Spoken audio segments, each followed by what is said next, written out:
අයිබුවන් සම්මා සම්බුදු සරණයි. අපි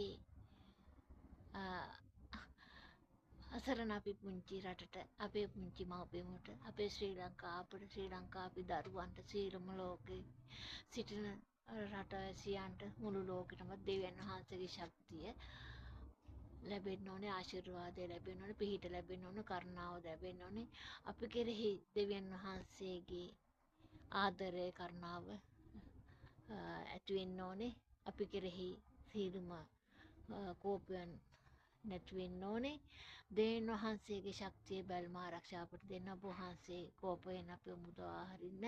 ඔබ වහන්සේගේ කෝපය මුදවා හරින්න. ඔබ වහන්සේ අපිව ආරක්ෂා කරන්න. ඔබ වහන්සේගේ දරු පැටව් අසරණ මේ ලස්සන ලෝකෙක ජීවත් වෙන අවසරය බලය දුන්න. ඔබ වහන්සේ අපේ අත වැරදි සිද්ධ වෙන නොදුනත් කමින් මොලයක් නැතිකමින් වෙන පාප ක්‍රියාවට ඔබ වහන්සේගේ සමාව දෙන්න. අපේ දෙවියන් වහන්සේ අපි ඔබ වහන්සේට සදාතනික ණය ගැති දෙවියන් වහන්සේ මේ පුංචි ආයුෂ කෙටි කාලෙදී අපිට දෙයක් කරගෙන කාල බිල සතුටින් ඉන්න, අපට යහපත සිතක් ශාන්තියක් දෙන්න, ලස්සන නුවණක්, ලස්සන කරුණාවක්, ලස්සන දයාව ඇති හදවත අපට ලබා දෙන්න දෙවියන් වහන්සේ ඔබ වහන්සේට අපි ස්තුතිය ආදරේ ඔබ වහන්සේට සදාකල්